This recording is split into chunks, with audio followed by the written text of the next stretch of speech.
నేను మీకు ఒక యథార్థం చెప్తున్నాను ఇవాళ. ఒక్కొక్కసారి ఏ దీక్ష లేకుండా అయ్యప్ప స్వామి గుడికి వెళ్ళినటువంటి కొంతమందికి అసలు జీవితంలో అయ్యప్ప దీక్ష తీసుకొని వాళ్ళు కొంతమంది ఆ గుడికి వెడితే 50 సార్లు దీక్ష తీసుకున్న వాళ్ళకన్నా కూడా అద్భుతమైన రీతిలో అయ్యప్పని సేవించుకునే అదృష్టాన్ని ఆయన ఇచ్చిన సందర్భాలు ఎన్నో ఉన్నాయి. దేనివల్ల ఇస్తాడో తెలుసా అండి? వీడి నా దీక్ష పట్టాడని ఇవ్వడం కాదు.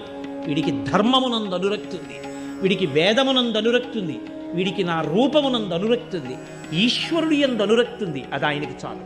నీవు విష్ణు భక్తుడవైనా అయ్యప్ప భక్తుడవే, శివభక్తుడవైనా అయ్యప్ప భక్తుడవే, శాక్తేయుడవైనా అయ్యప్ప భక్తుడవే. నువ్వు ఏ రూపాన్ని భక్తితో కొలిచి వేదాన్ని నమ్మి జీవించినా నువ్వు అయ్యప్పని చేరుకోగలవు. అది ఆయన గొప్పతనం. శివకేశవుల యొక్క అభేదమైనటువంటి రూపం, అంతటి గొప్ప స్వరూపం, సమస్త దేవతా సమాహారము. అటువంటి మహాపురుషుణ్ణి సేవించ